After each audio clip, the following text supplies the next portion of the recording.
வணக்கம் நேர்களே. இன்னைக்கு நாம சனி பெயர்ச்சி 2025 பற்றி பார்க்க போறோம். சனி பகவான் வருகின்ற மார்ச் மாதம் 30ஆம் தேதி கும்ப ராசியிலிருந்து மீன ராசிக்கு பெயர்ச்சி ஆகிறார். காலபுருஷனுக்கு இது நாள் வரைக்கும் லாப இடத்துல இருக்கக்கூடிய அந்த சனி பகவான் இப்போ விரைய இடத்திற்கு பெயர்ச்சி ஆகிறார் மார்ச் மாதம் 30ஆம் தேதி. இந்த பெயர்ச்சி ஆகக்கூடிய அந்த சனி பகவான் 2.5 வருடங்களுக்கு ஒரு முறைதான் இந்த சனி பெயர்ச்சி நடக்கும். அடுத்த சனி பெயர்ச்சி ஜூன் மாதம் 3ஆம் தேதி 2027 வரைக்கும் இந்த மீன ராசியில தான் இருக்க போறார் சனி பகவான். இது திருக்கணிதப்படி நம்ம இந்த சனியினுடைய பெயர்ச்சியை நம்ம கணிச்சு சொல்லிடுறோம். இந்த சனி பெயர்ச்சி மேஷ ராசி அன்பர்களுக்கு எந்த மாதிரியான ஒரு மாற்றங்களை தரப்போது, மேஷ ராசியில இருக்கக்கூடிய 3 நட்சத்திர அன்பர்கள் என்னென்ன பலன்கள்லாம் உங்களுக்கு கிடைக்க போகுது அப்படின்றதுதான் நம்ம இந்த பதிவுல தெளிவா பார்க்க போறோம். இந்த சேனல்ல முதன்முறையா பாக்குறீங்க அப்படின்னா சப்ஸ்கிரைப் பண்ணிக்கோங்க. பெல் பட்டன்ல ஆல் ஆப்ஷன் சூஸ் பண்ணீங்கன்னா உங்களுக்கு இந்த ஜோதிட ரீதியான பதிவுகள் அடிக்கடி வந்துட்டு இருக்கும். இப்போ நம்ம இந்த மேஷ ராசி அப்படின்னு சொல்லும் போது காலபுருஷனுக்கு முதல் ராசி தான் இந்த மேஷ ராசி. இந்த மேஷ ராசிக்கு இந்த சனியினுடைய பெயர்ச்சி பார்த்தீங்கன்னா 7.5 சனியின் தொடக்கம். விரைய சனியில இருக்கும் போது இந்த மேஷ ராசி என்பவர்களுக்கு 7.5 சனி முதல் கட்ட ஒரு தொடக்கத்தை ஆரம்பிச்சு வைக்கிறாரு. 7.5 சனினா என்ன அப்படின்னு பார்க்கும்போது எல்லாருக்குமே அந்த ஒரு டவுட் இருக்கும். 7.5 சனினா எங்களுக்கு ரொம்ப வருஷமா ஒரு 15 வருஷமா எல்லாருமே 7.5 சனின்னு தான் சொல்றீங்க, ஆனா எங்களுக்கு எந்த விதமான ஒரு மாற்றமுமே நடக்கல அப்படின்ற மாதிரியாக சில பேருக்கு 7.5 சனினாலே என்னன்னு தெரியாது. 7.5 சனி அப்படின்ற போது பாத்தீங்கன்னா ஒரு ராசியில இருக்கக்கூடிய அந்த 12ஆம் இடம், அடுத்து அந்த ராசி, அதுக்கு அடுத்து அந்த ராசிக்கு அடுத்த ராசி, இந்த 3 இடங்களையும் அந்த சனி பகவான் கடந்து செல்லும் போது 2.5 வருடங்கள் 12ஆம் இடத்துல 2.5 வருடங்கள், அடுத்து உங்க ராசியிலேயே 2.5 வருடங்கள், உங்களுக்கு அடுத்த ராசியில 2.5 வருடங்கள், இப்படி 3 இடத்துல கடந்து செல்லும் போதுதான் அந்த 7.5 சனி மிக பலமாக உங்களை தாக்கக்கூடிய ஒரு நேரமாக இருக்கும். இப்போ இந்த மேஷ ராசி என்பவர்களுக்கு 7.5 சனி தொடக்கம்.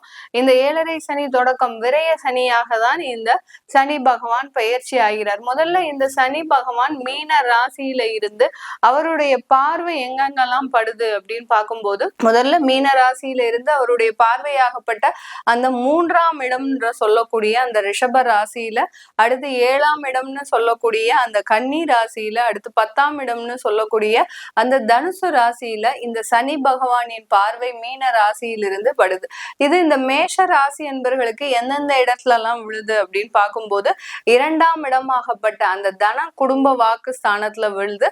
அடுத்து ருணரோக சத்ருஸ்தானமாகப்பட்ட அந்த 6ஆம் இடத்துல அந்த சனி பகவானின் இந்த மேஷராசி என்பவர்களுக்கு படுது. அடுத்து பாக்ய ஸ்தானத்திலையும் இந்த சனியினுடைய பார்வை இந்த மேஷராசி என்பவர்களுக்கு விழுது. இது எந்த மாதிரியாக ஒவ்வொருத்தருக்கும் ஒரு சில மாற்றங்களை, நிறைய பேருக்கு பாத்தீங்கன்னா இந்த மேஷராசி என்பர்கள் எப்போதுமே நிறைய ஒரு கமிட்மெண்ட் எப்போதுமே வச்சுட்டே இருப்பீங்க. ஒரு வேலை இல்லாட்டி கூட நமக்கு இன்னொரு வேலை நல்ல ஒரு மாற்றத்தை கொடுக்கணும், அதுல இருந்து வருமானம் வரணும் அப்படின்ற மாதிரியாலாம் நிறைய முன்யோஜனையோடு வச்சிட்டு இருப்பீங்க இந்த மேஷராசி என்பர்கள். இப்போ இந்த விரைய சனி என்ன மாதிரியான ஒரு மாற்றத்தை உங்களுக்கு கொடுக்க போகுது? விரைய சனின்னு சொன்னாலே எல்லாருக்குமே தெரியும், நமக்கு அந்த சனின்றது பாத்தீங்கன்னா ஜோதிட ரீதியாக ஒரு நீதிகாரகன், அடுத்து பாத்தீங்கன்னா ஒரு கர்மகாரகன். எல்லா இடத்துலயும் நம்ம ரொம்ப தெளிவா இந்த இடத்துல நம்ம மூவ் பண்ணக்கூடிய ஒரு சிச்சுவேஷன் தான். இந்த 2.5 வருடங்கள் இந்த மேஷ ராசி அன்பர்கள் ரொம்ப கவனமாக செயல்பட வேண்டிய ஒரு நேரமாக இருக்கும். அந்த நேரத்திலையும் பாத்தீங்கன்னா சில சறுக்கல்கள், அடுத்து பாத்தீங்கன்னா தேவையில்லாத ஒரு சின்ன ஈகோ ப்ராப்ளம்ஸ். இந்த சனியினுடைய காரகமே பாத்தீங்கன்னா இந்த ஈகோ ப்ராப்ளம்ஸை நிறைய கிரியேட் பண்ணிக்கிட்டே இருப்பார். அதே சமயத்துல ஆசைகளை நிறைய கிரியேட் பண்ணிக்கிட்டே இருப்பார். அந்த மாதிரியான விஷயங்கள்ல நம்ம ரொம்ப கவனமாக இருக்க வேண்டிய ஒரு சூழ்நிலையா இருக்கணும். இப்போ மேஷராசி அன்பர்கள் அப்படின்னு நம்ம எடுத்துக்கிட்டோம்னாலே அவங்களுடைய ராசிக்கு உண்டான அதிபதி செவ்வாய். செவ்வாய்ன்னு சொன்னாலே ரொம்ப தெளிவோட ஒரு எண்ணத்தோட இருப்பீங்க. அதே சமயம் தன்னுடைய வாழ்க்கையில நிறைய ஒரு உழைக்கணும், அந்த உழைப்புக்கு ஏற்ற அந்த வருமானத்தை நம்ம நிறைய சம்பாதிக்கணும் அப்படின்ற ஒரு ஏக்கம் உங்களுக்கு இருந்துகிட்டே இருக்கும். அது ஒரு சில டயத்துல உங்களுக்கு மிகப்பெரிய தோல்வியையும் கொடுக்கும். இந்த திட்டமிடுதல் இந்த மேஷ ராசி அன்பர்களுக்கு எப்போதுமே நல்லதா இருக்குமா? எல்லாருமே பிளான் பண்ணி செஞ்சுட்டோம்னா நல்லா எஸ்கேப் ஆயிடலாம் அப்படின்ற ஒரு சில விஷயங்கள் எல்லாருக்குமே இருக்கும். ஏன்னா நம்ம பிளான் பண்ணாதனாலதான் இன்னைக்கு நம்ம இந்த இடத்துல மாட்டிக்கிட்டோம் அப்படின்றது சில பேர் நினைக்கலாம். ஆனால் இந்த மேஷராசி அன்பர்கள் எப்போதுமே பிளான் பண்ணியும், அதாவது திட்டமிட்டும் சில நேரத்துல அவர்களுக்கு அதிகப்படியான ஒரு இழப்புகள் இருக்கும். அதே சமயத்துல இந்த மேஷராசி அன்பர்கள் ஏமாறக்கூடிய இடம் எங்க அப்படின்னு பார்க்கும்போது, தன்னுடைய நண்பர்கள் வட்டாரத்தில், தன்னுடைய உறவினர்கள் வட்டாரத்துல இவங்க ரொம்ப ஏமாற்றத்தை சந்திப்பார்கள். உறவு முறைகள்ல நிறைய ஒரு ஏமாற்றத்தை இவர்கள் எப்போதுமே சந்திச்சுக்கிட்டே இருப்பீங்க. அதே சமயத்துல இந்த மேஷராசி அன்பர்கள் தன்னுடைய வாழ்நாள்ல ஏதாவது ஒரு வியாதி இவர்களுக்கு இருந்துகிட்டே இருக்கும். சின்ன வயசுல இருந்தோ இல்ல ஒரு ஸ்டேஜ் 40 வயசுக்கு மேல ஆயாச்சுன்னா அந்த வியாதி தொந்தரவுகள் இவர்கள் கூடயே பயணிக்க ஆரம்பிச்சிடும். இந்த மாதிரியான ஒரு சின்ன சின்ன ப்ராப்ளம்லாம் இவங்களால கண்ட்ரோலுக்கே கொண்டு வர முடியாது. அந்த மாதிரியாக இருக்கக்கூடிய இந்த சனி பெயர்ச்சி மேஷராசி அன்பர்களுக்கு இந்த சனி பெயர்ச்சி விரய சனியில இருக்கும்போது அதிகப்படியான செலவுகளை கொடுக்கக்கூடிய ஒரு தருணமாக இருக்கும். ஏன்னா 7.5 சனி விரய சனின்னு சொன்னாலே இது எல்லாருக்கும் ஒரு தெரிஞ்ச விஷயம்தான். செலவுகளை அதிகப்படியாக கொடுக்கும். எந்தெந்த இடத்துல எல்லாம் செலவுகளை கொடுக்கும் அதுதான் நம்ம இங்க கவனிக்க வேண்டியது. குடும்பம் சம்பந்தமான சில செலவுகளை இந்த மேஷராசி அன்பர்கள் அனுபவிக்க வேண்டிய ஒரு சூழ்நிலையா இருக்கும். ஏதாவது ஒரு கட்டாய சூழ்நிலை. இப்போ உங்களுடைய குழந்தைகளுக்கு மேஷராசி அன்பர்கள் இருக்கிறீங்க அப்படின்னா உங்களுடைய குழந்தைகளின் செலவுகளுக்காக சில வேலைகளை செய்ய வேண்டிய ஒரு அவசியமா இருக்கும். அதற்காக சில நிறைய வருமானங்களை சேர்த்து இது நாள் வரைக்கும் சேமிச்சு வச்சிருப்பீங்க. ஒரு கஷ்டப்பட்டு உழைச்ச பணம் பாத்தீங்கன்னா அவங்களுடைய குடும்பத்துல இருக்கக்கூடிய ஏதாவது ஒரு நபருக்காக செலவழிக்க வேண்டிய ஒரு தருணமாக இருக்கும் இந்த மேஷராசி என்பர்களுக்கு. அடுத்து லோன் மூலமாக கடன் இது நாள் வரைக்கும் வாங்கியிருக்கிறீங்க அப்படின்னா அந்த கடனை அடைக்கிறதுக்கு இன்னொரு கடன் வாங்குறதுக்கு உண்டான ஒரு நிலைமைகள் வரும். அதே சமயம் தொழில் மூலமாக சில கடன்களை ஒரு முயற்சிகள் எடுப்பாங்க. இப்போதான் இந்த 7.5 சனி ஆரம்பிக்குது அப்படின்ற டயத்துலதான் இந்த மேஷ ராசி என்பர்கள் தன்னை தானே ஒரு விழிப்பு இல்லாமல் சில முயற்சிகளை எடுக்கக்கூடிய தருணம். தொழில் முறை சம்பந்தமாக ஏதாவது அவங்களுக்கு அந்த இடத்துல பாசிட்டிவா படும். எனக்கு இந்த இடம் ஒரு நல்லா தெரியுது, நான் கரெக்டா வருமானத்தை எடுத்துட முடியும் அப்படின்ற மாதிரியான அந்த தொழில் சம்பந்தமான சில முயற்சிகளை எடுப்பீங்க.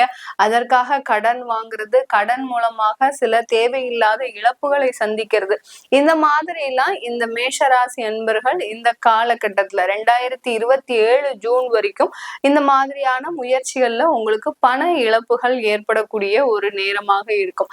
இப்ப இதே விரய சனி உங்களுடைய பாக்கியஸ்தானத்தை பார்க்கிறார்.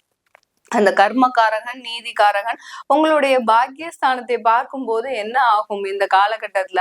இந்த காலகட்டம் இந்த மேஷ ராசி என்பர்களுக்கு நன்மைகளும் கூடி வரக்கூடிய ஒரு நேரம். தகப்பனார் சம்பந்தமான சில நன்மைகள் இந்த காலகட்டம் உங்களுக்கு உங்களுடைய பெற்றோர்கள் ஒரு உறுதுணையாக ஒரு ஒத்துழைப்பாக இருக்கக்கூடிய ஒரு தருணமாக இருக்கும். யாருக்காவது அப்பா வீட்டுல இருந்து உங்களுக்கு சொத்துக்கள் வர வேண்டியது இருக்கு அப்படின்னா இந்த காலகட்டம் ஏதாவது ஒரு பிரச்சனையின் மூலமாகவோ இல்ல ஏதாவது ஒரு கோர்ட் கேஸ் மூலமாகவோ உங்களுக்கு அதனுடைய சொத்துக்கள் சேரக்கூடிய ஒரு நேரமாக தான் இருக்கும் இந்த மேஷ ராசி என்பவர்களுக்கு. இப்படி அந்த பாக்கியஸ்தானத்தை பார்க்கும்போது சில பிரச்சனைகள்ல இருந்து ஒரு நிவாரணம் ஒரு நிவர்த்தின்றது இந்த மேஷ ராசி என்பவர்களுக்கு முழுமையாக கிடைக்கக்கூடிய ஒரு தருணமாக இருக்கும். 2 இடத்துல நீங்க செலவுகளை சந்தித்தாலும் தொழில்முறை மூலமாக, அடுத்து குடும்பம் ரீதியாக நீங்க செலவுகளை சந்தித்தாலும் இந்த 9ஆம் இடத்தில் பாக்கியஸ்தானத்தின் பார்வையின் மூலமாக சில பிரச்சனைகள் இருந்தும் நிவர்த்தி. ரொம்ப வருஷமா எனக்கு அந்த கோர்ட் கேஸ் வழக்கு போயிட்டு இருக்கு, இல்ல மறுமணம் ஆகிறதுக்காக முதல் தாரத்தை நாங்க டிவோர்ஸ் வரைக்கும் நான் போயிருக்கிறேன், அந்த டிவோர்ஸ் எனக்கு கிடைக்காம இருக்கு அப்படின்னு நினைக்கிறவங்களுக்கு, யார் யாருக்கெல்லாம் கோர்ட் கேஸ் ஃபைல் எல்லாம் ஏற்கனவே இருக்கோ அவர்களுக்கு எல்லோருக்குமே இந்த காலகட்டம் அந்த வழக்குகள்ல இருந்து வெளிவரக்கூடிய செய்யக்கூடிய ஒரு தருணமாக இருக்கும் மேஷ ராசி அன்பர்களுக்கு. இப்போ இந்த மேஷ ராசி அன்பர்களுக்கு இதுதான் கொடுக்க போறார் இந்த சனி பெயர்ச்சியில. இந்த 2.5 வருடங்களுக்கு இந்த பலன்கள் மட்டும்தான் நடக்க போகுது. இதுல ஒவ்வொரு நட்சத்திர அன்பர்களுக்கும் வெவ்வேறு விதமான பலன்கள் இருக்கும். அது என்ன அப்படின்னு பார்க்கும்போது, முதல் நட்சத்திரமான அஸ்வினி நட்சத்திரம். அஸ்வினி நட்சத்திர அன்பர்கள் எப்போதுமே ஒரு வாழ்க்கையில அதிகப்படியான ஒரு சாதனைகளை செய்யணும்ன்ற எண்ணம் இருக்கும். ஆனால் அந்த சாதனை செய்யக்கூடிய அந்த முயற்சி பாத்தீங்கன்னா இவங்க கிட்ட ரொம்ப ஒரு 50% தான் இருக்கும். ஏன்னா ஒரு வேலைக்கு போயிடுச்சு, ஒரு வேலை இழப்புகள் ஆயிடுச்சு, அந்த வேலையை தேடணும் அப்படின்ற ஒரு முயற்சி இல்லாம நான் இனிமே வேலைக்கே போக மாட்டேன், ஆனா நான் ஏதாவது ஒரு தொழில் செய்ய போறேன் அப்படின்னு இவங்களுடைய பிளானையே மாத்திடுவாங்க. அந்த மாதிரிதான் இவர்களுடைய மனநிலைகள் இந்த அஸ்வினி நட்சத்திர அன்பர்களுக்கு அப்பப்போ மாறிக்கிட்டே இருக்கும். இவர்களுக்கு இந்த 7.5 சனியாகப்பட்ட அந்த விரய சனி பாத்தீங்கன்னா மிக பெரிய அளவு அந்த வேலையில சில சிக்கல்களை கொடுப்பதற்கு உண்டான ஒரு நேரமாக இருக்கும். வேலை மாற்றம் கண்டிப்பாக இருக்கும். அதே சமயத்துல குடும்பத்துல பாத்தீங்கன்னா குடும்ப உறவுகள்ல ஏதாவது விரிசல்கள் இருந்தாலும் அதுவும் மிகவும் பெரிய பிரச்சனை ஆகுவதற்கு உண்டான ஒரு நேரமாக இருக்கும். அப்போ எங்களுக்கு நல்லதே நடக்காதா, அஸ்வினி நட்சத்திர அன்பர்களுக்கு எங்களுக்கு எதுவுமே நல்லதே நடக்காதா அப்படின்னு கேட்டீங்கன்னா கண்டிப்பாக இந்த அஸ்வினி நட்சத்திர அன்பர்கள் நீங்க புதுசா ஏதாவது ஒரு தொழில் முயல்றீங்க அப்படின்னு கேட்டீங்கன்னா கண்டிப்பா அதுல உங்களுக்கு யாருனுடையாவது அதாவது தகப்பனார் வழி, பெற்றோர்கள் வழி உதவிகள் கண்டிப்பா கிடைக்கும். ஆனால் அந்த முயற்சிகளை செய்யறதுக்கு முன்னாடி தொழில் புதுசா தொடங்குறாங்க அஸ்வினி நட்சத்திர அன்பர்கள் இருக்கிறாங்க அப்படின்னீங்கன்னா அந்த முயற்சிகளுக்கு நீங்க முதல்ல உங்களுடைய ஜாதகத்தை, சுய ஜாதகத்தை பார்த்துட்டு நீங்க தொடங்குறது நல்லது. ஏன்னா 7.5 சனி ஆரம்பிக்கும் போது சில நல்ல விளைவுகளும் ஆரம்பிச்சு அதுல ஒரு தோல்விகளை சந்திக்கிறதுக்கும் வாய்ப்பு இருக்கு. சில பேருக்கு அந்த தோல்விகள் மூலமாக அந்த 7.5 சனி மிக பெரிய அளவுல ஒரு லாபத்தை தருவதற்கும் வாய்ப்புகள் இருக்கு. அதுக்கு உங்களுடைய சுய ஜாதகம் ஒத்துழைப்பா இருக்கான்றத பாத்துக்கோங்க. அடுத்து பரணி நட்சத்திரம். உங்களுக்கு இந்த காலகட்டம் கையில நிறைய பணம் புழக்கங்கள் இருக்கக்கூடிய ஒரு நேரமாக இருக்கும். இந்த காலகட்டம் நீங்க வீடு, அடுத்து சொத்துக்கள் வாங்கக்கூடிய ஒரு நேரமாக இருக்கும். ஆனா கடன் வாங்கி வாங்கக்கூடிய ஒரு நேரம் எல்லாமே. ஏன்னா உங்களுக்கு ஏதாவது ஒரு லோன் முடியும், அந்த லோன்ல இருந்து திரும்ப நான் ஒரு லோன் போடணும் அப்படின்ற மாதிரியான ஒரு முயற்சிகள் செய்வீங்க. இதுக்காக சில இன்வெஸ்ட்மெண்ட்டை தேடி போகிறதுக்கு உண்டான ஒரு டைமா இருக்கும். இது எல்லாமே இந்த பரணி நட்சத்திர அன்பர்களுக்கு இருக்கு. இந்த காலகட்டத்துல இப்படி செய்யும் போது நீங்க என்ன செய்யணும், ரொம்ப கேர்ஃபுல்லா இருக்கணும். ஏன்னா அந்த 7.5 சனின்றத திரும்ப திரும்ப நான் சொல்றது எதுக்காக அப்படின்னா இந்த காலகட்டத்துல நீங்க அதிகப்படியான ஆடம்பர ஒரு வசதிகளை அனுபவிப்பதற்கு வாய்ப்புகள் இருக்கு. பரணி நட்சத்திர அன்பர்கள் அந்த ஆடம்பர வசதிகளை நீங்க ஓரளவு ஒரு குறிப்பிட்ட ஒரு எல்லைக்குள்ள வச்சுக்கோங்க. அளவுக்கு அதிகமாக உங்களுடைய வருமானத்திற்கு அதிகமாக எதுவுமே செய்யாம இருந்துட்டீங்க அப்படின்னா கொஞ்சம் சேஃப் ஜோன்ல நீங்க இருக்கக்கூடிய ஒரு நேரமாக இருக்கும். இந்த 2.5 வருஷத்துக்குள்ள உங்களுக்கு இந்த ஒரு பலன்கள் தான் கிடைக்குமே ஒழிய, ஆனால் இதுல இடையில உங்களுக்கு சில தொந்தரவுகளும் வந்துட்டு போகும். நோய் தொந்தரவுகள் வரும். அடுத்து மருத்துவ செலவுகளும் அடிக்கடி வந்துட்டு போகும். அதனால உங்களுடைய கடனுடைய அளவை ரொம்ப மிக குறைந்த அளவுல வச்சுட்டு நீங்க ஒரு இன்வெஸ்ட்மெண்ட் போட்டீங்கன்னா மிக பெரிய அளவு சாதகமாக இருக்கும். அடுத்து கார்த்திகை நட்சத்திரம்.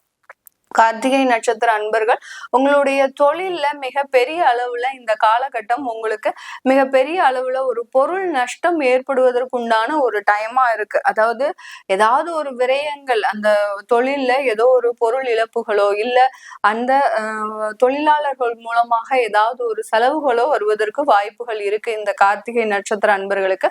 பட் இந்த தொழில்னால உங்களுக்கு இந்த 2.5 வருடங்களுக்கு ஒரு பெரிய முன்னேற்றத்தை அடைய முடியுமா அப்படின்னு கேட்டீங்கன்னா பெரிய அளவுக்கு முன்னேற்றத்தை அடைய முடியாது. உங்களுடைய தொழில்ல வேற இடத்துல, அதாவது உங்களுடைய மார்க்கெட்டிங் பாத்தீங்கன்னா வெளி இடத்தை நோக்கி உங்களுடைய டார்கெட் இருந்தது அப்படின்னா கண்டிப்பா இந்த காலகட்டம் உங்களுக்கு ஒரு நல்ல ஒரு வாய்ப்பையும் உங்களுடைய தொழில்முறை ரீதியாக ஒரு நல்ல முன்னேற்றத்தையும் சந்திக்கக்கூடிய ஒரு நேரமாக இருக்கும்.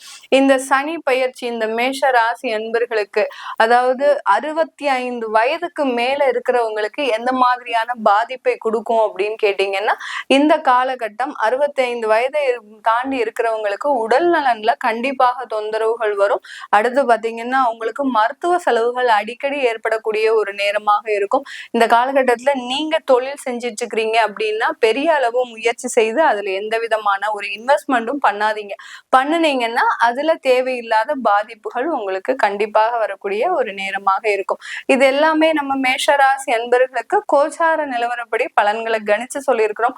உங்களுடைய தசா புத்தி, அடுத்து பாத்தீங்கன்னா உங்களுக்கு சனி பகவான் எந்த இடத்துல இருக்கிறாரு, இந்த மாதிரியான அமைப்புகளை பொறுத்துதான் உங்களுக்கு பலன்கள் முற்றிலுமாக மாறுபடும். அதனால அதை தெரிஞ்சுக்கணும் விருப்பப்படுறவங்க கீழே இருக்கிற நம்பருக்கு வாட்ஸ்அப்ல அப்பாயின்மெண்ட் வாங்கிக்கிட்டு நீங்க என்கிட்ட கன்சல்ட் பண்ணிக்கலாம்.